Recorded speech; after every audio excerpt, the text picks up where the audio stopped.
Hello viewers, welcome to Biodrunks. Let's learn some aspects of biotechnology. For your reference, I'll be providing notes, PDF link in the description. This video is also available in Hindi and Telugu. For more videos and continuous learning, please like, share and subscribe. Let's start! In previous few videos, we have learned about tools used in gene cloning. And we also did one important tool, that is nucleases, in which we learned about endonucleases. And in that video, I said that there will be a detailed, proper video about restriction enzymes, where we are going to learn each and everything about it. So let's start with the restriction enzymes now. First is, what is a restriction enzyme? So as I said earlier, restriction enzyme is an endonuclease. What does it do? It cleaves the DNA. Okay. So where does it cleave? It cleaves at a specific recognition sites. So these restriction enzymes, they find a recognition site and they cleave it there. Okay. Which are known as recognition sites or restriction sites. Okay, so how does they do? They cleave the phosphodiester bond. So now, where did this come? This term restriction enzyme came from. So restriction enzymes are thought to be evolved by bacteria. So why? So that these bacteria, they resist the viral attack. How do they do this? Now here, let's imagine this virus is a foreign DNA. Okay, for the bacteria, it has a foreign DNA. Now, this is my bacteria with its own DNA. If the lambda phage or the virus that enters the bacteria, what does it do? It hijacks the bacterial cell. So bacteria has to stop that. Now, what does bacteria do? This bacteria, it cuts the enzyme into small pieces. How is it cutting this enzyme into small pieces? Okay, because of the presence of restriction enzymes. Okay, and this restriction enzymes, what does it do? It checks the restriction sites or recognition sites in the foreign DNA, and they attack there, and what happens? This DNA breaks into small fragments. Breaks into small fragments. Now a question might arise. Okay, so here the foreign bacteria or the foreign virus, or I should say foreign DNA, is having a restriction site. So the same, it should be present in the bacterial chromosome or bacterial DNA also. Yes, the restriction sites are present in the bacterial DNA also. But why does it not work? Because they methylate it. They methylate it. When they methylate it, then the recognition sites can't be recognized by the restriction enzymes. Okay, so this is how the restriction enzymes use started. So the first restriction enzyme used was postulated by the famous W. Arbor. It was during 1960s. And our first restriction enzyme that was being isolated is Hind3. Okay, so this was the first one that was when isolated and being used, and now there are multiple restriction enzymes and they are very vital for gene cloning experiments. Now you know what is a restriction enzyme. Let's learn about the recognition site. So this recognition site is a palindromic recognition sequence. It has a palindromic sequence. Okay, so what does palindromic sequence means? Palindromic sequence means it reads the same on the reverse strand as it does on the forward strand, or I should say the base sequence in the second half of the DNA is the mirror image, GAA. So this is the first half of the DNA. So the second half of the DNA will be the mirror image of it. So imagine if you are putting a mirror, it would be AAG. So the same way the complementary strand also will be having it. Okay, complementary DNA strand will also have the same TC, as you can see. Okay, So this is how you have. So you have different types of nicks. Either they cut in one strand, okay, like here, or they cut using both the strands at the same place. Okay, so we'll learn about it. So what does it mean? It has a rotational symmetry. Okay, so the base sequence in the first half of one strand of a DNA, okay, DNA double helix is the mirror image of the second half of its complementary strand. Thus, such palindromes, okay, the base sequences in both the strand of the DNA helix read the same. Okay, now most restriction endonucleases have recognition sites of 4 base pair, 5 base pair, and 6 base pairs, and they have GC rich region. Okay, and if the palindromic sequence is longer, okay, they are called as non-palindromic. Okay, they are so long that it would be specific for one enzyme. Specific for some enzymes. It will only work if the sequence is very long sequence. Okay, and some restriction enzymes, they have sequences such that they work for more than one. So these are called the characteristics of restriction enzymes. So the restriction sequences are recognized by most restriction enzymes, and they are palindromes. And most restriction enzymes are highly specialized. As I said, if you have longer, which is non-palindromic sequence, they have such specialized that they can only be cut by single restriction enzyme or some specific restriction enzymes. And the restriction site is recognized irrespective of the DNA source, whatever is the DNA source. Okay, so till here. Now let's learn about the cuts it makes. So there are two types of cuts that are being produced by the restriction enzymes. One is blunt ends and other is overhangs or staggered ends. So how does they cut it? Now, in blunt ends, what happens is the cleavage points, they occur exactly at the symmetry, occur exactly on the axis of symmetry. Okay, so for example, 5 prime GAT ATC. Okay, so it is a palindrome now. So always remember triple bond, double bond, triple bond. So let me write it sorry. So it would be C, and this is TATAG. Okay, so here we got the sequence. Now, if it is being cut at this position from the both ends, okay, so what are we getting as the output? We are getting GAT and CTA, and again we are getting ATC and TAG. 5 prime to 3 prime, 3 prime, 5 prime to 3 prime. Easy. So these are the different subunits we are getting here. Understood? So this is how they give blunt ends, or we can call it as flush cut in a very simple way. Now let's see what is another one that is called as staggered ends. So when does the staggered end occur? If the cleavage points, they do not fall on the symmetry axis. They do not fall on the symmetry axis. So this results in formation of overhangs. Okay, it's either 5 prime overhang or 3 prime overhang.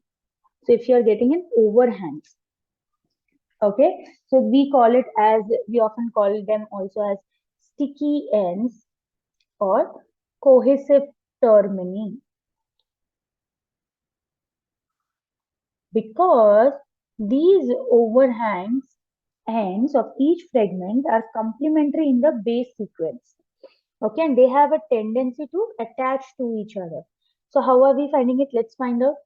5 prime GAAT TTC. So this will give you CTTAAG. Now where is it getting cut? Now let's see. The first cut is here and the second one is here. The same point as you can see here. Yes, so it will give you G, okay, 5 prime G, and then 3 prime overhand, that is CTTAA. Again, you have another one which is 5 prime AATTC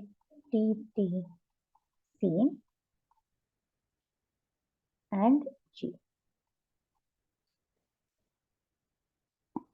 So, understood? This is how the cuts are. And because these have the tendency to form bonds with each other, okay, they are called as sticky ends or cohesive ends. So very easy till here we have learned about the bonding. Let's talk about the next one. Now, depending on how the restriction enzymes and the recognition sequences work, we have three types. That is isocysiomers, neocysiomers, and isochoriomers. So isocysiomers are restriction enzymes. Restriction enzymes I'm writing as RE that recognize same recognition sequence. So I'm writing as RS. And they cut in same location. Okay, for example, you have SPH1, which is a sequence of CGTAC, and it cuts here at G. And similarly, you have another sequence of that is BBUI, which cuts at CGTAC and G. Okay, so these are isocysiomers of each other because they recognize the same restriction enzyme and they cut at their same place. Now let's learn for neocysiomers. What are neocysiomers? So neocysiomers are restriction enzymes. Again, they recognize same sequence. Okay, they recognize the same sequence, but cut it differently. So it's cutting here differently. How it's working, for example, SMA1, it is GGGCCC. And same you have XMA1, which is GGGCCC. Now let's see how it is different. They are having same recognition, but they have to cut differently. So SMA1, it cuts at this point. But XMA1, it cuts at this point. Can you see the difference? These are called as neocysiomers. Now let's talk about the next one, which is isochoriomers. So when I say isochoriomers, what does they do? These restriction enzymes recognize different sequences. They are recognizing different sequences, but they produce same ends.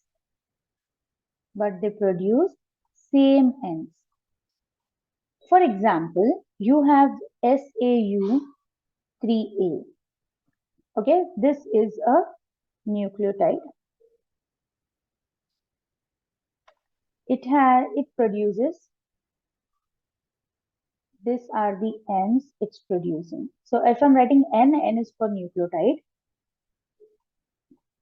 So you can see, now for the same one, this is a 4 base pair sequence. Now for the same, you have BAM H1. Again, it's a nucleotide sequence. And this is G. Here it's producing C. Again, let's talk about the nucleotide. C, C, T, A, G. Can you see C, C, T, A, G? Here also G, A, T, C.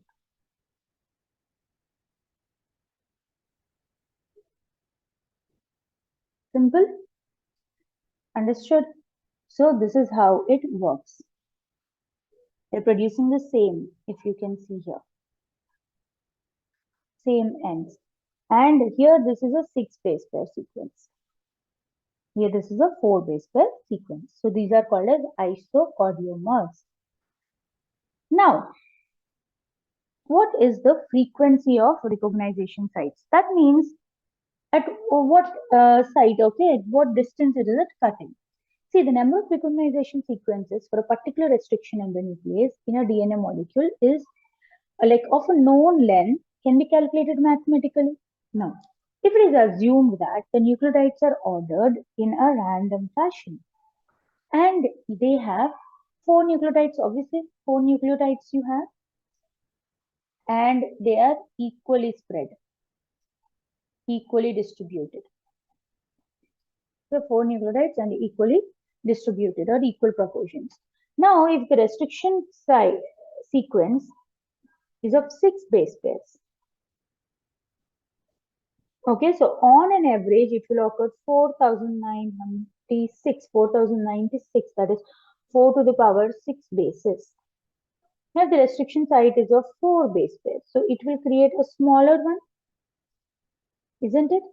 So, 4 to the power 4 base pairs. Now, the restriction site is of 8 base pairs, so it is produce a longer one, which is 4 to the power 8 base pairs. That's how it works. Let's do one question. For example, the question is given here is that HIND3 recognizes a restriction sequence of AAGCTT. If the genomic DNA sequence is cleaved with the HIND3, then what is the average? So now, the restriction enzyme HIND3, it recognizes a sequence of 6 base pairs. As you can see here, it is a 6 base pair sequence. Okay, so it will cut at a frequency of, here I'm talking about frequency. So it will cut at a frequency of 1 upon 4 to the power 6, which is 1 upon 4096. So therefore, it is expected that on an average, the HIND3 will be cutting after every 4096 base pairs along the molecule. Okay, so this value reflects only an estimate. Okay, and then actual size of the restriction fragments generated by DNA that might vary. For example, the bacteriophage lambda, it has a 48,502 base pairs in length, and it will generate fragments ranging from 125 base pairs to 2,300 base pairs. So that's how it differs. Okay, so now we have learned about the frequency. Okay, frequency of the recognition sites. Let's go to the next part. That is types of restriction enzymes. So in this video, we are just going to know what are the different types of restriction enzymes. And in the next video, we're going to learn details about the restriction enzyme types. So here you have type 1, type 2, and type 3 enzymes, and they are differentiated on the basis of their functions, subunits, okay, and then cleavage sites. Okay, that is at what length it's getting cleaved. Okay, its structure, simple, and its activity, what type of activity it has. Okay, so these all things we are going to do in the next class. This was all about today's video. Hope you liked it. For more such interesting video, please like, share and subscribe to BioDrunk. Let's meet in the next video. Bye-bye.